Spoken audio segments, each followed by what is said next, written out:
Welcome to Rahul Kundu Lectures. Today our topic is Determinants of India's Foreign Policy. Look at the map of India. Picture कीजिए India के map को. फिर मैं आपसे question पूछता हूं कि what do you see? अब most people will answer differently, but ultimately they will see a country only. लेकिन एक फॉरेन पॉलिसी का स्ट्रेटेजिस्ट उसे एक प्रॉब्लम सेट की तरह देखेगा. वो कहेगा कि एक कंट्री है जिसकी 15,000 किलोमीटर्स का लैंड बॉर्डर है विच टचेस 7 कंट्रीज, जिसमें से एक वेस्टर्न साइड में न्यूक्लियर आर्म्ड राइवल है, नॉर्थ में राइजिंग सुपर पावर है. वो देखेगा 11,000 की कोस्ट लाइन जो कि पास करती है वर्ल्ड के बिजिएस्ट शिपिंग लेन्स को. वो देखेगा हिमालयस को जो कि एक प्रोटेक्टिव वॉल हुआ करता था, बट वो एक कंटेस्टेड फ्रंटियर है अभी. सो ये क्वेश्चन है जो कि आज हम टैकल करेंगे. और वो क्वेश्चन है कि why does India makes foreign policy choices it does. कि क्यों इंडिया एंगेज करता है साइमल्टेनियसली वॉशिंगटन के साथ इन क्वाड, और वहीं पे मॉस्को से ऑयल भी बाय करता है. क्यों इंडिया चैंपियन करता है ग्लोबल साउथ के कॉजेस को, वहीं परस्यू करता है ग्रेट पावर के स्टेटस को.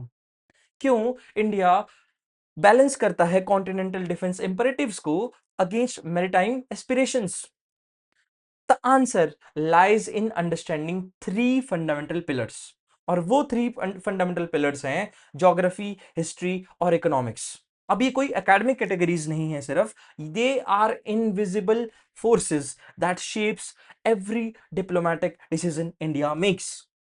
इस लेक्चर के एंड तक आपको समझ में आएगा कि क्यों इंडिया की फॉरेन पॉलिसी कोई रैंडम या रिएक्टिव नहीं है, बल्कि एक लॉजिकल आउटकम है where India sits, what India has experienced and what India needs.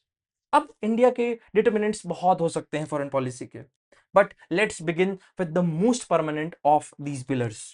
Prime minister Jawaharlal Nehru बहुत इंपॉर्टेंट बात करते थे जो कि हर किसी इंडियन फॉरेन पॉलिसी के स्टूडेंट को मेमोराइज कर लेनी चाहिए. वो कहते थे कि look at the map of India. If you have to consider any question affecting middle east, India inevitably comes into the picture. If you have to consider any question affecting Southeast Asia, India comes into the picture. अब वो कह के arrogant नहीं हो रहे थे, बल्कि वो स्टेट कर रहे थे ज्योग्राफिकल रियलिटी को. Let me give you some numbers to substantiate this claim. अब इंडिया शेयर करता है 15,106 kilometres of its land borders with 7 countries, जिसमें से Bangladesh is the largest. Bangladesh account करता है around 4,000 of kilometres of land borders. China nearly 3,500 kilometres of border. Pakistan 3,300 kilometres.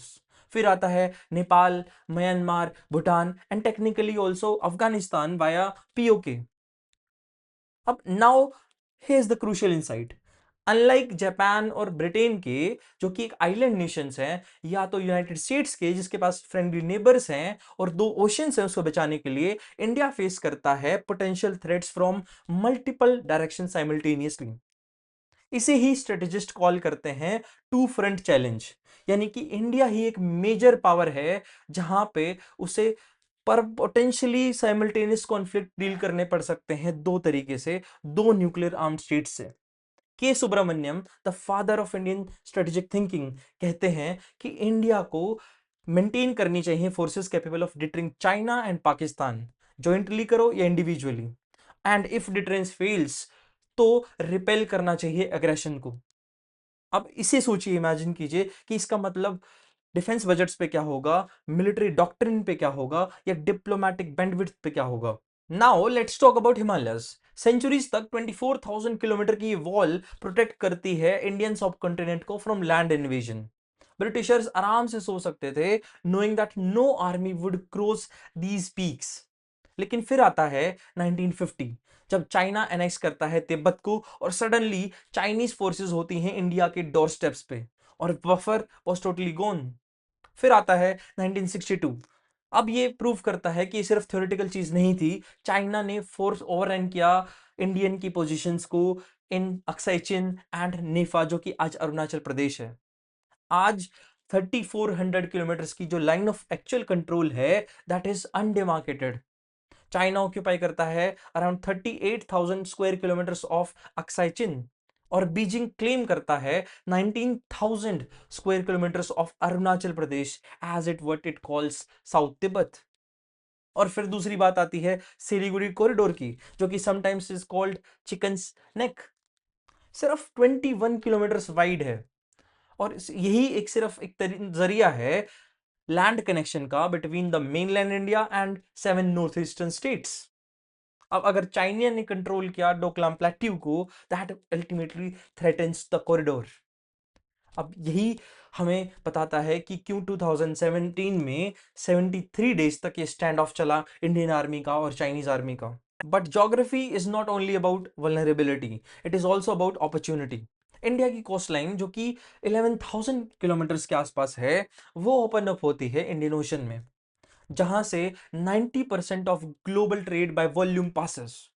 अब India के पास यही दो आइलैंड चेन्स हैं जो कि इसकी स्ट्रेटेजिक पोजीशन को ट्रांसफॉर्म करती हैं। First, Andaman and Nicobar archipelago, जो कि 572 आइलैंड्स है जहां पे, which is sitting right next to strait of Malacca's western entrance.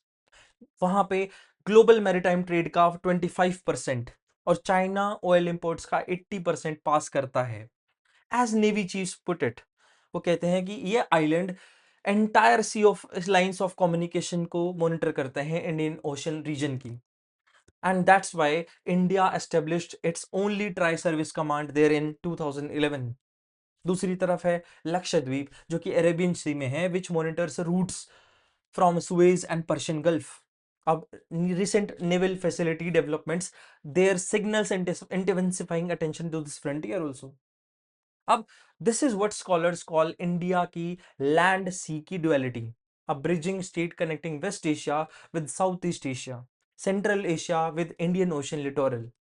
अब ज्योग्राफी बताती है हमें कि what India must deal with, but to understand how India deals with it, we need to examine history. India की foreign policy without understanding the British colonial subjugation नहीं समझी जा सकती। 1757 से लेकर 1947 तक इंडिया सोवरेन एक्टर नहीं था इंटरनेशनल अफेयर्स में, बल्कि उसके रिसोर्सेज फ्यूल करते थे ब्रिटिश इंपीरियल एक्सपेंशन को, उसके सोल्जर्स ब्रिटिश वॉर्स में लड़ते थे, और उसकी इकोनॉमी को रिस्ट्रक्चर किया गया था फॉर कॉलोनियल एक्सट्रैक्शन। अब यही चीजें ने ब्रेड किया something deep in India's DNA, profound anti-imperialism, suspicion of great power politics, fierce determination for strategic autonomy। 1946 में इसी को नेहरू डिक्लेयर करते हैं कि for too long we of Asia have been petitioners in western courts and chancelleries, that story must now belong to the past. अब ये कोई rhetoric नहीं था सिर्फ, बल्कि एक वर्ल्ड व्यू था जो कि शेप करेगा डेकेड्स ऑफ फॉरेन पॉलिसी को। फिर आता है पार्टीशन, अगस्त 1947। 10 से 12 मिलियन पीपल डिस्प्लेस हो जाते हैं, up to 1 million people killed, और ये होता है वर्ल्ड का सबसे largest mass migration accompanied with unspeakable violence. Within 2 months India और पाकिस्तान वॉर के लिए चले जाते हैं। Within 3 months India took the matter to UN Security Council, beginning a disillusionment with multilateral mediation that persist today also. अब 3 more wars also followed, 1965, 71 और 99। हर किसी ने एक ही एब्सोल्यूट प्रिंसिपल रीइंफोर्स किया, और वो था कि territorial integrity is non negotiable. Now here's where it gets intellectually interesting. Despite this trauma और perhaps because of it, Nehru articulate करते हैं एक फॉरेन पॉलिसी जो कि एक बैलेंस है आइडियलिज्म और रियलिज्म का। वो कहते हैं कि if foreign policy is not idealistic, it becomes sheer opportunism. If it is not realistic, it is likely to be adventurous and wholly ineffective. अब इसका रिजल्ट था पंचशील, जो कि 5 प्रिंसिपल्स होते हैं पीसफुल को एग्जिस्टेंस के। इंडिया ने साइन किए चाइना के साथ इन 1954। Mutual respect for sovereignty, non aggression, non interference, equality, peaceful को एग्जिस्टेंस। यही वो प्रिंसिपल्स थे जो इनकॉर्पोरेट हुए बांगडुंग कॉन्फ्रेंस डिक्लेरेशन में 1955 की, और यूनानिमसली अडॉप्ट किए गए यूएन जनरल असेंबली में 1957 में। इसी से नॉन अलाइनमेंट मूवमेंट की शुरुआत होती है, एस्टेब्लिश की गई थी बेलग्रेड 1961 से by Nehru, Tito and Nasser, और इसकी जो विजन है that was extended it to globally. अब इंडिया सिर्फ रिजेक्ट नहीं कर रहा था कोल्ड वॉर ब्लॉक्स को, बट वो एक ऑफर कर रहा था ऑल्टरनेटिव फ्रेमवर्क जो कि है न्यूली इंडिपेंडेंट नेशंस के लिए। और फिर आता है हमारे पास 1962, the year that shattered Nehruvian idealism. हिंदी चीनी भाई भाई, Indians and Chinese are brothers, ये स्लोगन था। लेकिन ये slogan doesn't stop armies. Chinese की फोर्सेस ने ओवररन की इंडियन पोजीशंस को। नेहरू ने एक अनप्रेसिडेंटेड अपील की वॉशिंगटन से और लंदन से फॉर मिलिट्री असिस्टेंस। लेकिन यहां सबसे बड़ा लेसन ये मिला, और that was very brutal and clear, कि non alignment can not guarantee security. Defence and military power must be priorities. 1971 की बांग्लादेश लिबरेशन वॉर ने रीजनल डायनामिक्स को पूरा बदल के रख दिया।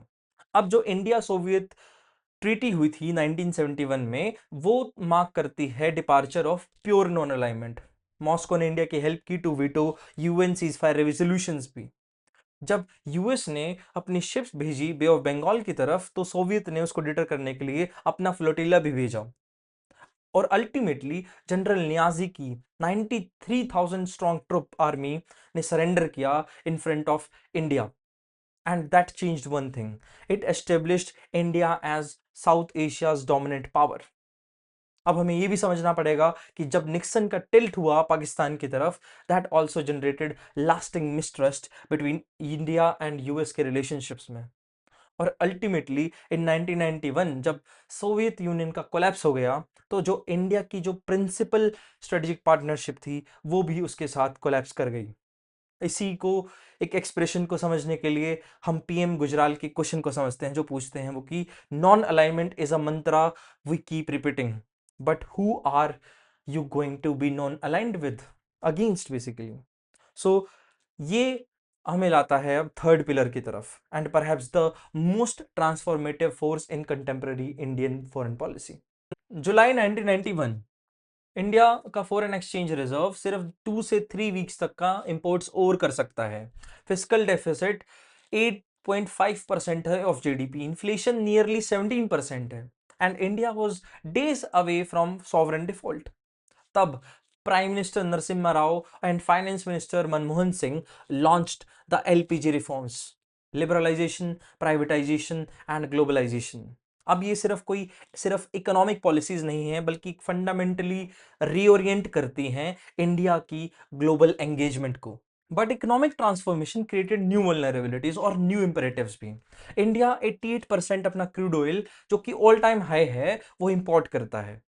वर्ल्ड का तीसरा सबसे लार्जेस्ट है, nearly 5 million barrels daily it imports.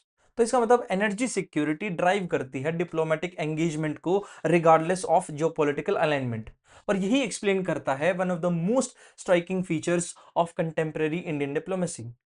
2022 से पहले रशियन क्रूड ऑयल कंस्टिट्यूट करता था सिर्फ 2% इंडियन इंपोर्ट्स का। लेकिन मिड 2024 में Russia became India's largest single supplier at 41%, ahead of Iraq and Saudi Arabia. India ने एस्टिमेटेड 8 से लेके 13 बिलियन डॉलर्स तक बचाए रशियन परचेजेस कर करके। अब यही एनर्जी रिलेशनशिप फंडामेंटल है कि कैसे न्यू दिल्ली अपना स्टांस लेगा यूक्रेन की वॉर पे। ट्रेड रिलेशनशिप रिवील करते हैं डिप्लोमेटिक प्रायोरिटीज को इन कॉन्क्रीट टर्म्स बेसिकली। अब यूनाइटेड स्टेट, जो कि इंडिया का लार्जेस्ट ट्रेडिंग पार्टनर है for fourth consecutive year, over 131 billion in bilateral trade with 41 billion surplus for India. यही इकोनॉमिक कॉम्प्लीमेंट करता है क्वाड की पार्टनरशिप को भी। चाइना, जो कि प्रेजेंट करता है एक बहुत ही कॉम्प्लेक्स पिक्चर। अब हम 127 बिलियन डॉलर ट्रेड करते हैं, इंडिया 99 बिलियन डॉलर डेफिसिट में है। चाइना इंडिया का सबसे लार्जेस्ट इंपोर्ट सोर्स भी है and a source of significant economic vulnerability also. चलिए अब बात करते हैं इंडिया के एक सबसे यूनिक एसेट की, और वो है डायस्पोरा इंडिया का। अब India has world largest diaspora, 35 million people हैं ग्लोबली, जो कि जनरेट करते हैं सबसे ज्यादा रेमिटेंसेस।